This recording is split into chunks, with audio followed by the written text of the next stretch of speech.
So lesson 2 would be, maybe I can do that for anything, so it's easier to tell what I mean. Alright, so you have regular bullet, you know, you guys have seen rifle cartridges and shotgun cartridges, so you guys know what it is. So that's center fire. Rim fire, just like I said, I don't have any dummy rounds for 22, so I have to use live ammunition. Alright, so rim fire, there's no primer in the center. So you have to have the primer is located. The priming compound is actually located in the rim, and when that strikes the primer, when it strikes the priming compound, it's the same exact action, regardless of whether it's center fire or rim fire. Same exact thing occurs. It's just where it is on the slide. All right. So obviously, semi-automatics, like anything more than a 22. Where the barrel's sticking out, most tend to not have the barrel's technically hidden behind the slide, so in the slide, so you can't see it. But also, on this one, it's also on top of the chamber. All right, so there's also ammunition what's known as plus P and plus P plus. Those are ammunitions that are they have a higher higher percentage of powder, so they tend to be higher velocity, pack a bigger boom, a bigger punch, so they'll have a higher recoil. Most firearms, like mine, I can shoot plus P ammo through it. I don't, because it doesn't tell me to. But make sure, there are certain firearms that require plus P and plus P plus ammo. You got to make sure you look at the box that you're buying the ammo from, because that will also tell you an indicator of what is in that.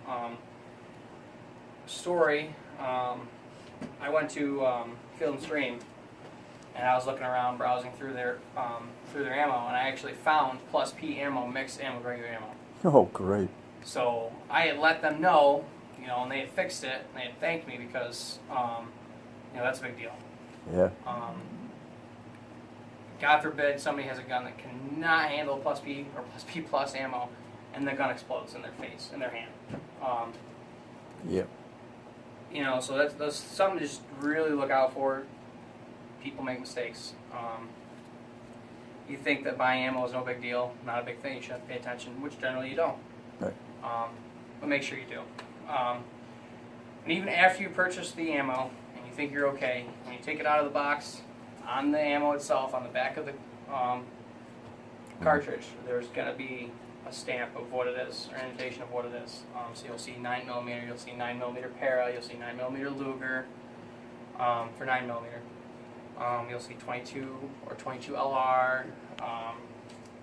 Actually, you probably don't see that. You probably just see the branding that they have. Yep. So 22s don't do that. I think some of them do, some of them don't. But 22 is pretty easy recognizable. It's very small. 17s even have, you know, it's a smaller caliber, but it's a longer case. Besides 22 Magnum, which is a whole other type of round, those are longer. And I don't think they make 22 Magnum pistols. They might. Can anybody tell me the 3 types of malfunctions, main types of malfunctions that you guys went over? Squib load. Squib load. Okay, that's one. Hang fire. Hang fire. I don't remember. Misfire. Okay, so can you tell me what misfire is? That's where you pull the trigger and nothing happens, right? Goes click. It's supposed to go boom, it goes click. All right, so when you're in a combat situation, that's no good. But it happens a lot, I tell you that. Click, click. You're bang, bang, bang, click. Yeah. So like that. So again, don't freak out. A little bit different when you're in that situation though, because you're getting shot at too. So a little bit of freaking out is a little okay. But no, misfires happen a lot. 22s especially. I promise you, you will all have a misfire. I promise you. It's just, it happens. Thanks a lot. So when that happens, does anyone know the correct measure for that? Wait 30 seconds because you may have a hang fire. Very good. That's the key. You never know if it's a misfire unless it could be a hang fire. They say wait 30 seconds because they say at 30 seconds that is the maximum amount of time that, and then some of that round is going to go off. You squeeze that trigger and it doesn't go off for 30 seconds, it's not going to go off. Supposedly. That's what the science says. Unfortunately, if you're in defensive mode, you may wait 30 seconds. Yeah, I've actually had hang fires before, where I've had hang fires in fully auto guns, where you're shooting and all of a sudden it goes click, and it flies out of the gun, and then it goes off. So it happens. Nothing neat about that though, because I mean it's Right. going no matter what. But at least if it's when it's outside the gun, it's just going to explode. You're not going to have You're a not gonna have a bullet. gas Ding, fly ding, out ding, because ding. the gas is going to expand everywhere. It's not going to be directed. The bullet may not even go anywhere. It would just be Yeah. like casing shrapnel. Most likely it won't. It'll be just in case explosion. The bolt will stay right there. Okay, so in the military, you say tap, rack, bang. Mm-hmm. So now it's tap, rack, reassess. Tap, rack, and reassess. Not bang. Bang is apparently a taboo word now. Just like saying Okay. weapon. I'll Okay. say weapon. If I say weapon, it's just because it's Have been it. beaten into me. Have it. Literally beaten into me. So. Have it. Yeah. I apologize for that. If I swear, I'll apologize for that because I'm used to teaching Marines, and that's just idiots. Normal. So, what I mean when I say that is, all right. So we're unloaded magazine. Okay, so you're firing, bang, bang, bang, and then you hear that click. All right. Oh. So all you're gonna do, you're gonna wait 30 seconds while keeping your firearm pointed in the safe direction. It's okay to let go with one hand, just sit there and hold it like this. Wait. Especially with the 22, it's okay. With something bigger than that, you might want to just make sure you have two hands on it, just because if you don't shoot one-handed, if you've never shot one-handed, you never know. So you wait your 30 seconds. You get 29 and 30. You tap the magazine because the magazine may not be all the way in. You may have accidentally hit the ejection button. So you tap it in. You rack. Okay, it didn't. Because I had an empty magazine, it didn't go forward. So you rack, and then you reassess the target, and you fire. Okay? That just doesn't happen as much. So you know what a squib load is? What's a squib load?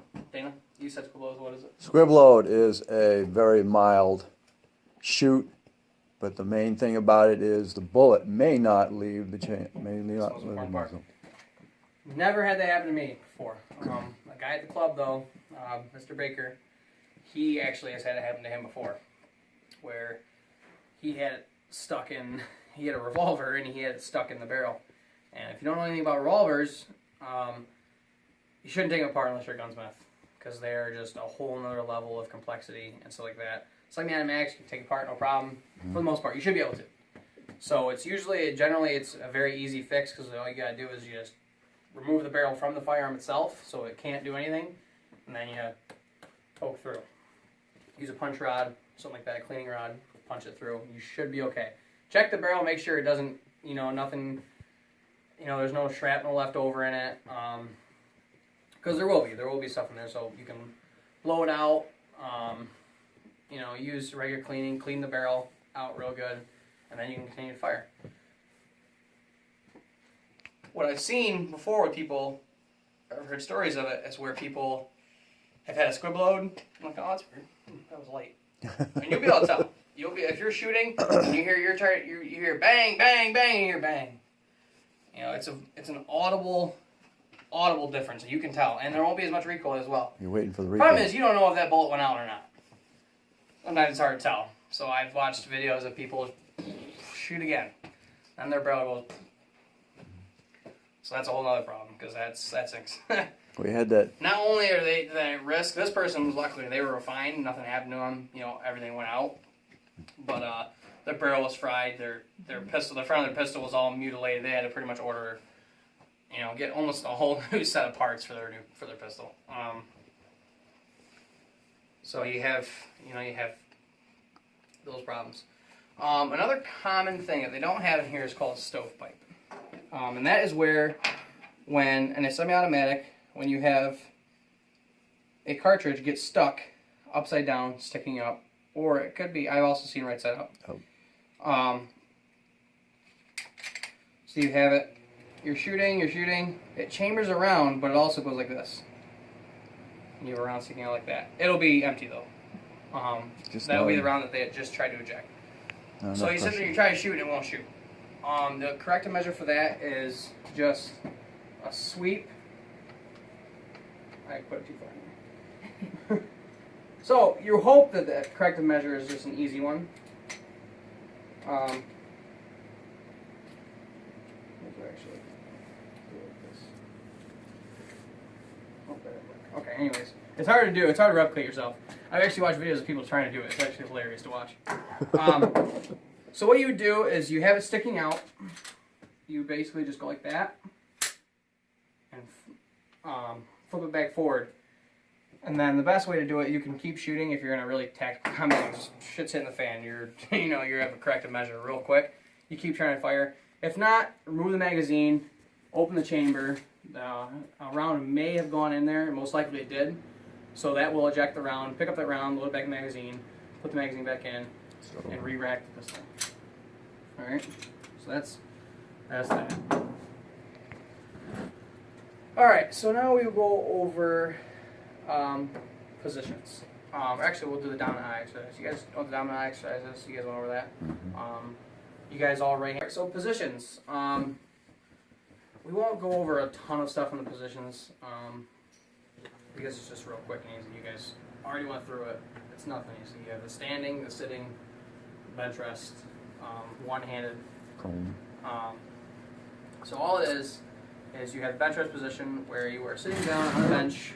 You have your elbows planted down. Sometimes you can have a sandbag or something like that supporting you as well. And you're facing the target, you're square with the target. Feet flat on the ground. Both arms are extended fully forward. So it's they do have sandbags on this one. So instead of doing it like this, you are like this. They want you to do it like that. Right. Either way is okay. If you don't have sandbags, you don't have sandbags. What are you gonna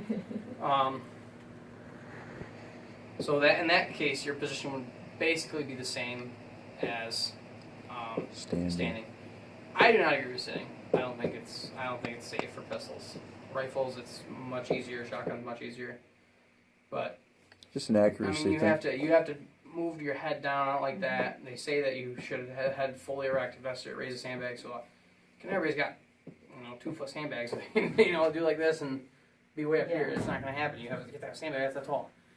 That's why I don't agree with it. So two-handed. The most important thing for two-handed is there are several different ways you can do it. You can do it with being square to your target, more of like a combat ready stance, square. You can have your slightly like your dominant or your non-dominant leg. So your right hand, your left leg, slightly farther forward than your right leg. But not so much that it becomes a problem where you're off balance. The main key thing is where you're most balanced. I personally can shoot either way. I like shooting square, just because that's what we did in the military. So that's just how I like doing it. The one-handed is just simply there's several different ways. I think this is the best way where you are parallel with the target because you have the most body behind the firearm. There's people that do it like this, people that do it like quartering away. They put their hands behind their back, their hands in their belt, their hands in their pocket. But I think the best way, the most accurate way is like this. We have a guy here, Mr. Baker again, shoots revolver, shoots one hand very well. It's again, I'm not a huge fan of it. I don't practice enough with it, so I don't do it enough. I don't do it.